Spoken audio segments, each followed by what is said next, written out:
All right, let's get right into it. We're talking about one of the most divisive figures in all of American history, John Brown. Was this guy a heroic freedom fighter who gave his life to destroy the institution of slavery? Or was he a dangerous madman, a terrorist who used murder to push his agenda?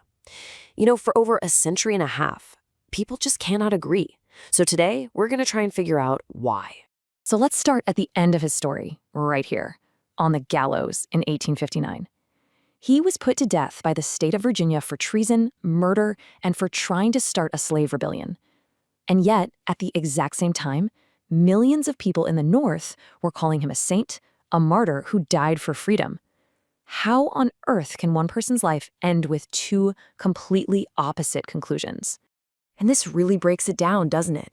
On one side, you've got this heroic visionary, a man who believed slavery was such a profound evil that any action, even violent action, was justified to stop it. And on the other side, a terrorist, a man who slaughtered civilians and tried to bring down the government. So which was he? To even begin to answer that, we've got to go all the way back to the beginning. John Brown didn't just wake up one day and decide to start a war. His radical beliefs were forged over decades, fueled by this incredibly intense religious faith. He truly, genuinely believed that he was, and this is a quote, an instrument of God, put on this earth for one reason, to deliver the killing blow to American slavery. You can see the seeds were planted really early on. He's born into this super religious family, and then they moved to Ohio, which was a hotbed of abolitionist thinking. But the moment that really changed everything, at least according to him, happened when he was only 12. He saw an enslaved boy get beaten with an iron shovel, and that image, it just never left him. But it was this moment, right here in 1837, when that feeling became a full-blown mission. He heard that a pro-slavery mob had murdered an abolitionist newspaper editor named Elijah Lovejoy. So Brown goes to his church, stands up in front of everybody, and makes this incredibly dramatic public promise. From that point on, his life had one single, all-important goal. And you can see here what was shaping his worldview. The murder of Elijah Lovejoy wasn't just a crime to him. It was proof. It was proof that the South would use violence, would use murder to protect slavery and silence anyone who spoke against it. And in his mind, that meant the time for talking was officially over. So let's see how that vow pushed him from just believing something to actually doing something. Brown got fed up really fast with the mainstream abolitionist movement. He thought they were too slow, too cautious, and way too willing to make compromises. This quote pretty much says it all, doesn't it? It captures his whole philosophy.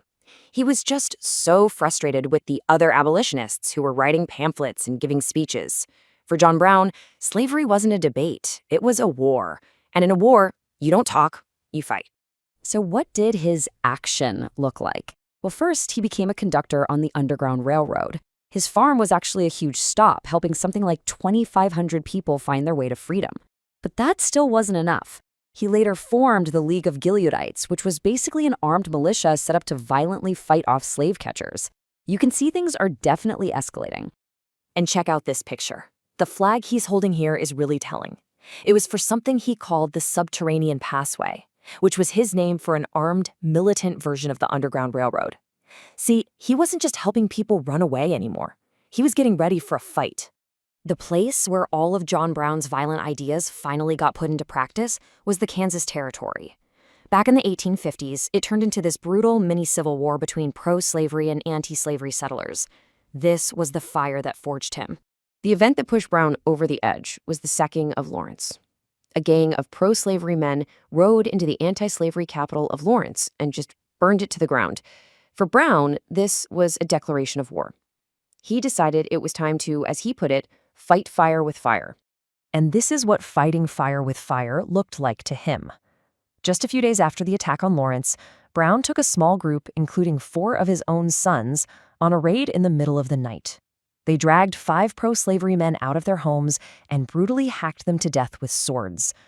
This was it. This was the moment John Brown became a killer. The result was immediate and absolutely catastrophic. The Potawatomi Massacre set off a 3-month firestorm of revenge killings across Kansas. At least 29 more people died. Bleeding Kansas was now gushing blood, and John Brown was officially a wanted man. So after Kansas, Brown went into hiding, But he wasn't just laying low. He was planning something. For the next 3 years, he traveled the country, raising money and recruiting followers for his final, most daring plan yet, a direct attack on the entire system of slavery. I mean, just look at this comparison. It tells you everything you need to know about his transformation. On the left, that's John Brown, the businessman in 1846. On the right, that's the hardened, wild-eyed revolutionary in 1859, right before his big raid. You're literally watching a man get completely consumed by his cause. And his plan, it was as simple as it was insane. Step 1, take over the giant federal weapons arsenal at Harpers Ferry, Virginia. Step 2, use the 100,000 rifles inside to arm all the enslaved people he was sure would flock to him. And Step 3, launch a guerrilla war from the mountains that would basically burn slavery out of the South for good. But the plan? It was a complete and total disaster. On October 16, 1859, Brown and his tiny army of 21 men took the armory. But the massive slave uprising he was counting on? It never happened. Instead, he was quickly surrounded by local militia, and then a unit of U.S. Marines, led by a colonel named Robert E. Lee, stormed the building. The whole thing was over in less than 2 days. So, Brown's big action had failed. He was captured, badly wounded, and his sons were dead. But this is the great irony of his story. In failing so spectacularly, John Brown was about to become more powerful than he ever was in life. His trial was over in a flash. The charges were as serious as they get: treason against Virginia, murder, and trying to start a slave insurrection. The verdict? Well, it was never really in doubt. Guilty. On all counts. On December 2nd, 1859, John Brown was led to the gallows. He was apparently calm, completely at peace with his fate. And with his death, he became the first person in the history of the United States to be executed for treason. Right before he was hanged, he handed a note to one of his jailers, and on it was this chillingly accurate prophecy.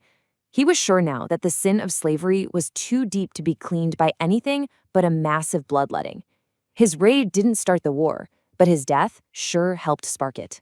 The reaction to his execution was immediate and explosive. The South was absolutely terrified. This was their worst nightmare come to life. But in the North, many people, even those who didn't agree with his violence, saw him as a hero, a martyr, for a just cause. They saw a man who, unlike their politicians, finally stood up and fought back against the system. Pretty soon, Union soldiers would be marching into battle singing a song called John Brown's Body. Which brings us right back to our original question. John Brown's plan to start a rebellion was a catastrophic failure, no doubt about it. But did his death, his martyrdom, end up succeeding where his life had failed? Did it shatter any chance of compromise and push the nation into the Civil War that finally destroyed slavery? That's the incredibly complex legacy of John Brown, a man who even today is still both a freedom fighter and a madman in the story of America.